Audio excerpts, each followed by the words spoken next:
Welcome back to the channel. Thought I'd make this quick video. I was just standing here taking a break while working in my garage and noticing my headlights.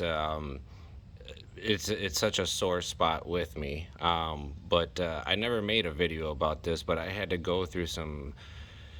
I went through a lot to get these headlights to even less than satisfactory state. You may notice the one on our right, the driver's side, is nice and shiny. The one on the left is not. The reason for that is I had an error code on the passenger side, on the right side, our left, and if I remember correctly, it was the headlight, the directional, automatic headlight directional thing, and there was a module that was setting the code off, um, and so back up a little bit, the good headlight, the lens part that's nice and shiny, I had these done, re-cleared, and they looked beautiful.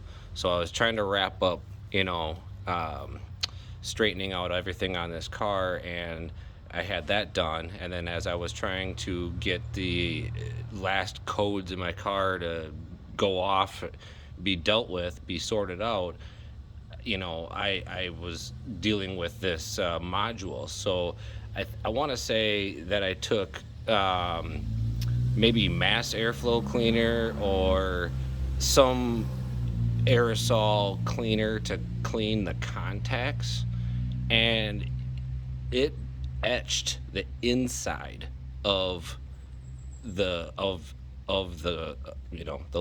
of the clear part. And so I wasn't at first sure that that's what happened, so I tried buffing the outside and this and that, and it was just so cloudy. Like, the whole inside of the passenger one was cloudy.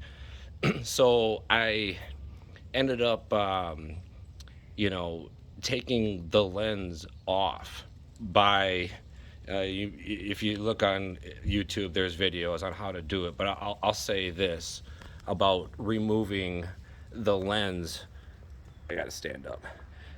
Removing the lens, that there's I've not dealt with it before, but in this case, it's the type that is not the butyl tape where you just warm it up and it turns into a goo and then you can pull it off. It's not that type. It's the type of glue that it is the type of glue that you use for windshields.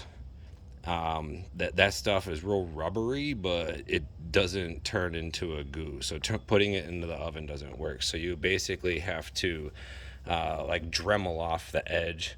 I guess I can pop the hood and look. I'm not even sure if I can see that.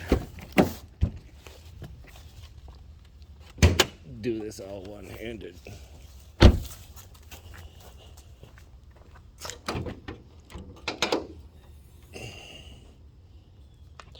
Yeah, I guess you can kind of see it. So here's the edge. Like, so I replaced it with butyl tape, which is just like this gooey stuff, and it works for putting it back together, but that's not what it is to begin with. First of all, you have this little overlap, so the glue is in there. So to get it to be able to scrape it free, you have to remove this lip, this little finger width lip that is like basically a channel, but there's still a channel remaining after you do that. So, damn fly. You're still got plenty of room to work with by doing that. So if you're thinking about doing this for one reason or another, certainly can be done. There's videos on it. So that's what I ultimately had to do. But I want to tell you, it's been a while, but these angel these angel eyes are kind of like, well, for starters, they're very delicate, and I don't know, just the way that everything clamshells together. If you have to um, do this, there's videos on how the thing properly goes together. But for me, being that the lens was wrecked, I needed a whole new setup. So I ended up just getting some, used headlight that was kind of mangled, but that one part of it was fine enough, I guess. I mean, you can see it ain't great. They had some tint on it, and when they peeled the tint, it kind of, etched it, or more like took divots out of it in the process of removal. So I've been toying with the idea of maybe re-clearing it. I'm not even really sure if it's restorable. If it isn't, then I'd have to go through the same process and get a new lens and all that. But if it's restorable, I may just re-clear it so that it kind of matches the other one. But the other problem that I have, I must not have swapped over this light, because I got identical bulbs in both sides, and that one's a different color. In fact, this one's a better color. This one's kind of bluish. That one's kind of just standard. And I don't like that. So I must not have swapped that over, which is a shame. I'll walk you over here. I don't have much light in here. I'll flip the little bit of light that I do have, but kind of my parts bin. There's the old one. So in the process of taking the lens off, that broke. So if you're gonna do that, you got to be really really careful.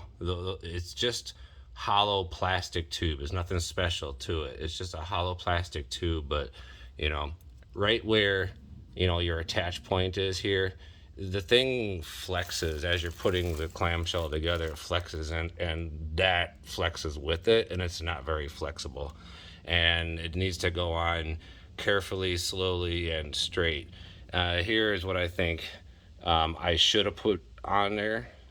So maybe I'll do that someday. We'll see. Depends on how much I really care.